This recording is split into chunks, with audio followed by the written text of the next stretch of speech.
Welcome to The Secrets of Success. By following the proven techniques of the guests who appear on this series, you'll learn that even successful people run into detours and failures, and how you can apply their success techniques to change your life. You're now listening to the most unique show on radio, the show dedicated to making you a success. Do you irritate people? Chis de Santis is here to help. Chris, thanks for being with us today. Thank you very much, Bill. I appreciate you having me. Chris, before the show, we had a few laughs because I love the title of your book, Why I Find You Irritating. And that if I just passed it in a bookstore, I would have to pick it up and read it and go through it. And, of course, we're going to get the inside scoop from you today, so it should be a lot of fun. In fact, I submitted to the publisher 37 titles, and this is the one they liked. I'm with them. I think it's good because it certainly captured, you want to capture the passerby or the reader's attention. It did that with me. The next great thing I told you before the show was you opened the book with a quick anecdote about just an office situation. And would you give our listeners a brief overview of that? Because I think it sets the scene and tells us what this book is about. Yeah, so the whole book has a generational context. And the story I open with is one I kept hearing from partners at these successful firms.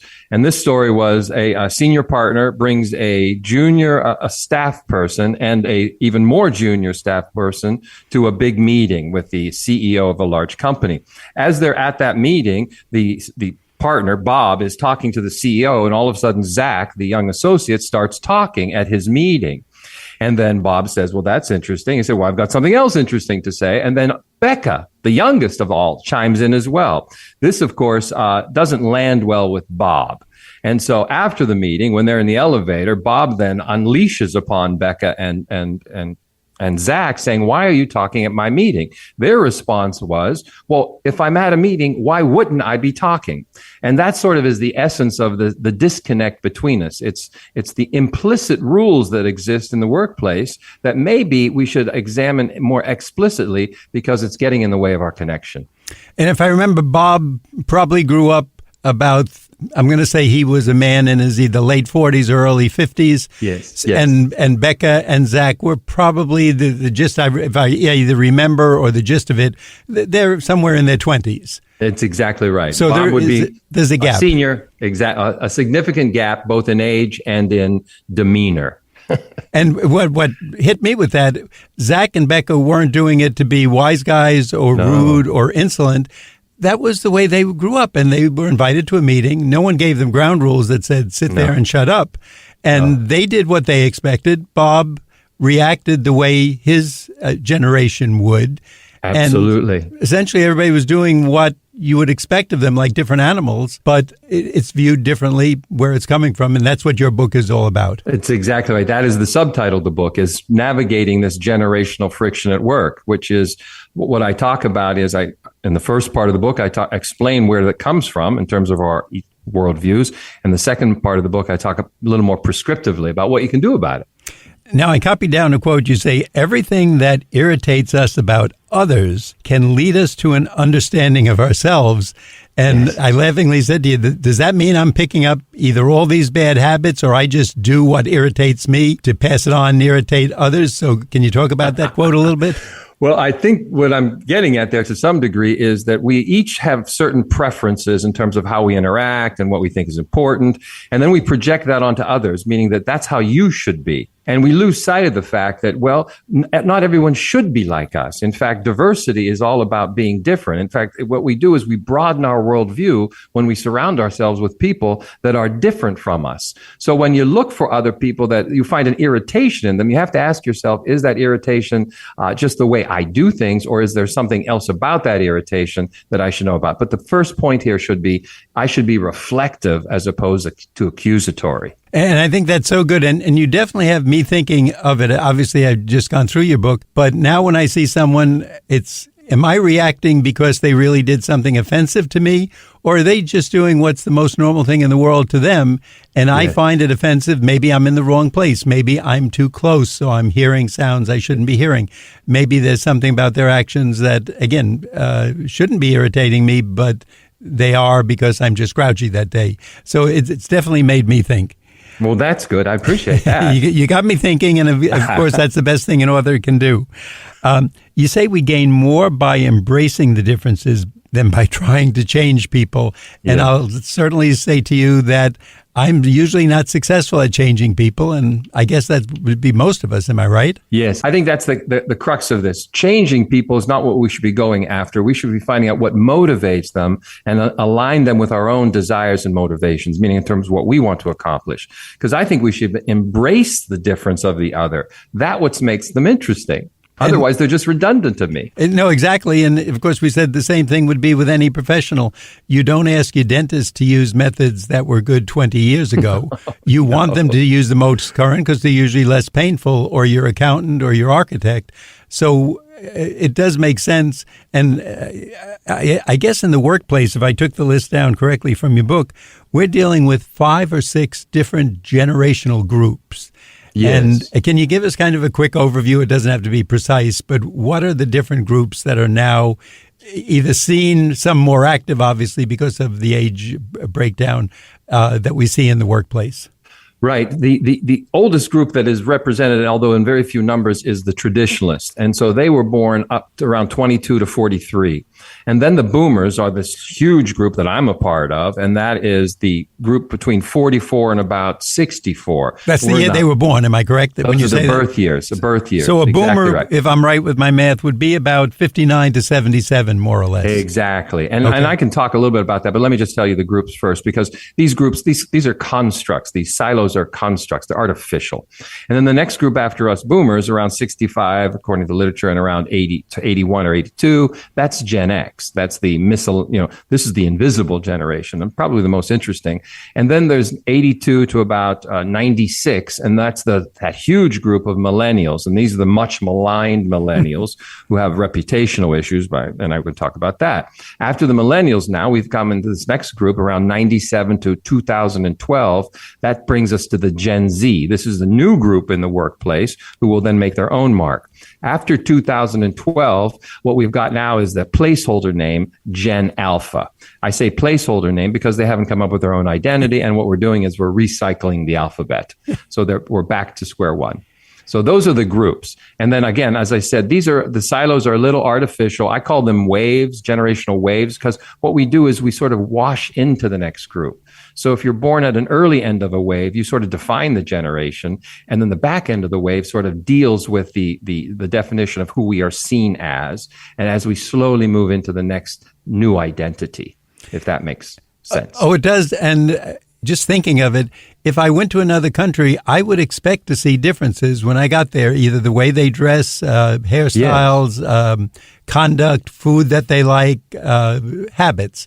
Yes. Well, now we have in our own workplace 6 groups that you just talked about. And even if there's 2 or 3 of them, we have to take them into consideration because they're part of the group. And especially larger companies, they probably have hundreds, if not thousands in each group that are probably going to see things differently. And that's where your book really educates us and at least makes us aware that they're not doing something to be rude or to throw it in our face. Oh, no. This is the way they were taught growing up. They want to know more information, or they want to be part of things, and that's not necessarily a bad thing. It's going to help all of us. Not. In fact, when my book goes on to talk a lot about to your point, Bill, is that there's the habits of who we are that are born of when we started, and then we get into that at work, and we expect those others who follow us to have those same habits, which they don't.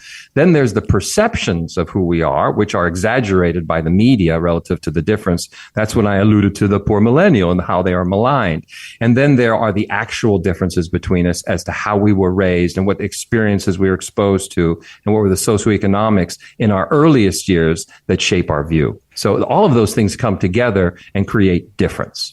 And before we get into more questions, I think it's on page 27 in your book, you talk about some caveats that you want to warn us about. So start us off with those. Yes, there are a couple caveats. First of all, generational narratives are not destiny. That means that, look, when you talk about the story of boomers, that is not necessarily who you are, but rather who the normative group is seen as, or what is normative for the group. So boomers expect certain things around how we interact and around how we do our work, all of the things. We have a sort of a reputation for being workaholics. Now, will that be who you will become? Not necessarily. But there is a normative conforming that groups typically have. The second point there is generational narratives are neither global nor universal, which ties back to the point I just made. Global, I'm saying that we cannot say, oh, a boomer in the United States is the same thing as a boomer in Japan or a boomer in France. You have to take into account what is going on socioeconomically during your awakening years. What is the culture you are in? And what are the flashbulb memories, the significant events that sort of shape you as you see the world around you? For instance, I remember as a small child, the landing on the moon. That was a shaping event. Kennedy's assassination, that was a shaping event. Each society has their own. So that affects then how we see the world in terms of our unique views. The third point, generational narratives apply primarily to the American middle class. When I wrote this book, I'm talking about the great middle. I'm not talking about the very rich or the very poor, because their experiences are outside of what is normative in terms of what we are exposed to on a daily basis. You know very few rich people and you know very few poor people, but you know a lot in the middle class. And this is the working middle class that I'm addressing in the confines of the book. So, and the last point is generational shifts are distinctive, and this is the most important one, from stages of life. When I make this distinction, there used to be 4 stages of life. You're a child, a young adult, and an elder. Because of the increased age span of our ages, meaning that we're living a lot longer, and because of the extension of our adolescence, in the literature, there are now 6 stages. You're a child, a young adult, an emerging adult, and an elder, and bonus elderhood. So all humans go through these stages of life. But you go through the stages of life with a unique view, and that is the generational lens. So in that sense, when we say, when I was your age, yes, we were both that age, but the experiences that child is having at that age are distinct and different than the experiences I had at that age, even though I too was a child. So I have similarities and I have differences. So that's sort of the distinction of the fourth point. This just gets more and more interesting, Chris, but before we go further, I'm going to take a few seconds out to let our audience know if you're tuning in, you're listening to The Secrets of Success on the voice of Nassau Community College, 90.3 WHPC. I'm your host, Bill Horan. Our guest today is Chis de Santis, DeSantis. His book is Why I Find You Irritating, Navigating Generational Fiction at Work. And Chris, we're going to ask you where the book is available and if there's a website where we can learn more about this.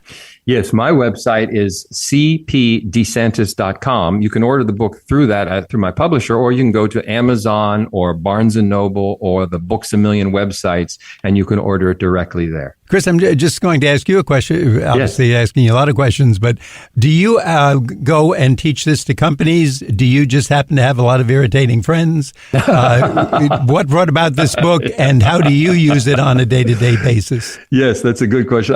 About 18 years ago, I do a lot of work. My background is in organizational behavior. I've been on my own for about 30 years, and I do work with firms on issues of performance. 18 years ago, I was running schools for young consultants for a very large consulting firm. And I started to notice that these young people were interacting differently than my expectation of how I would have interacted at that age. My first reaction was, like anyone, why are they doing this? That's irritating. But I didn't say that at the time. So what I started to do was I started to do some homework. And so over the last 18 years, I've been doing homework on this particular topic, among others, of course. And so with that, I've read 60 or so of these books, and I've come to my own conclusions. And so this book is really the compilation of those conclusions. And yes, Bill, I speak quite a bit on this topic to anyone that has a budget. Sounds fair enough. And again, I'll stress with our audience, one of the most interesting books I've read, and if you're jumping on a plane or you want something just to pick it up and say, I want to learn something and get my thoughts going in one direction and how I'm dealing with people, Why I Find You Irritating, a terrific book. And you're going to have a lot to talk about it afterwards. So if you're that person who lacks for conversation at parties or get-togethers, Why I Find You Irritating is the perfect conversation starter, or blind date beginner, or internet dating, let's put it that way. Chris, one of the sayings I took out of your book was, we don't see things as they are, we see them as we are. And I thought that was very good. In fact, that's one I've marked off that I'm going to put down in my little book of important sayings, because obviously it's very true. Can you expound on that a little bit? Yes. In fact, I often open with that comment when I talk to people, or that statement, because it's true. We think we are seeing the world objectively. We are not. We are seeing the world through the lens of, again, our own experiences, and then the judgments we make of others based on those experiences. Now, what we typically do is we have to have a point of view. And so our point of view is reinforced by the people we know. So what happens on the generational lens is, I see a young person doing something quite irritating, or that I wouldn't do. I don't talk to them and say, hey, help me understand why you did that. What I do is I go down the hall and I find someone just like me. I close the door and I say, what's going on with these young people? They're all nuts. And they'll say, yeah, I saw that too. I think they are. And so what we have is this confirmation bias, this sort of balkanization of our views based on what we think is objectively correct, when in fact it's just a view relative to how one way of doing things. I am not saying, again, that they are absolutely right in their difference. I am just saying I do not know the basis of their difference, and I shouldn't be judging it until I understand that. And you made a great point, because we all do that. We like people who agree with us. So we go down the hall, as you said, and say, what do you think of that young whippersnapper, or that old guy, or that crazy lady down the hall? She wears her sweaters this way, or she uses a pencil instead of a paper or something. And we mark them as either oddballs or outliers or something. And as you said, it's just maybe a different generation, maybe where they grew up, a different country or a different part of the country. And it's just a difference, which actually may make the team that much better when we get to the end of the game. It's just more difficult as a consequence to work with difference. That's the problem with diversity. Diversity is the better way to be. It's just getting through the process of being diverse, because we have to sort of accommodate difference when we're more likely, to your point, we like to be around people who just agree with us. Now, can you explain the difference between navigating generational, differences and generational shifts and stages in life? We often hear the expression, they'll grow out of it. They'll change once they're married or go to college or get their job. Can you talk about that and how they're related or not related? Yes. Well, as I alluded to, this generational lens is really how you grew up. I'll tell you one thing that would clarify some of this is that one of the distinctions between us in terms of growing up is the parental model. See, the parental model is distinct. For instance, you're a boomer, Bill, and I'm a boomer. We are raised under what I will call in the book, the tell-do model. That means our parents told us and we did it. Did you, and this is a simple question, were you involved in deciding where the family went for a vacation ever? Not at all. Could you imagine you suggesting, I think I want to go to Disneyland? Well, you're not going to Disneyland, get in the back of the Vista Cruiser. Exactly. So the point, that's what we got. So the tell-do model that was our parenting model. Now, when you move on to the Gen X kid, they're more of a suggest-do model, because they're a latchkey kid, a lot of them. So they, as a consequence, they're a little more independent. We were subject to authority. They're a little more independent about how they do things, and that's what they expect of others. We move further down the food chain here with the millennial and Gen Z. They come from what I call an engage, discuss model, where we are engaging the child and discussing with them about what are the options and why is that right or why that's wrong. We are explanatory. It's a better way to raise a child, quite frankly, because we're getting really nice outcomes, but it creates a different expectation in the exchange. And so when we say, they'll outgrow this, well, you don't outgrow necessarily the parental model. You experience it as you grow up. So you're more likely to be in dialogue. Remember when we went back to the very beginning with Becca and Zach at that meeting? They were just engaging in dialogue, where the expectation was, do what I tell you to do, and that is be quiet. I love your story, because when I watch sitcoms, and obviously I feel I had very good parents, not they did anything wrong, but I see them, let's all sit down and discuss this. I go, gee, did I miss that meeting? Or was I in bed that night when they had that meeting? Because nobody ever said, we're going to discuss whether your father's going to take this other job or not, or whether your mother's going to take a part-time job. I guess they didn't include me, or they felt I was too stupid to put an answer in or whatever. But that was such a difference than what I'm seeing now. And going, were we different? Is this new group is just done for television, or to sell to the media? No, I think television is a reflection of society. For instance, I remember the older model was Leave It to Beaver, where the father knew everything and the children were idiots. And then we flip that, where the children were smart and the parents were idiots. And now the children and the parents are both all very smart. You see what I'm saying? So this evolution of the model is a reflection of how we sort of see society, I think, to some degree. I think my era predated Beaver a little bit because it was Father Knows Best. And he knew everything then. And when he said it in a nice, warm, loving way, he was the best. And always dressed up. And always dressed up. That's it. And the family loved him at the end, and everybody ended happily. Chris, again, before we go further, I'd like our audience to know, if you're just tuning in, you're listening to The Secrets of Success on the voice of Nassau Community College, 90.3 WHPC. Our guest today is Chis de Santis, D-E, capital S-A-N-T-I-S. His book is Why I Find You Irritating. And as you can see, we don't find him irritating. He's very engaging, and he's giving us a lot of information. Chris, if we want to know more, can you tell us the website and where we can get this book?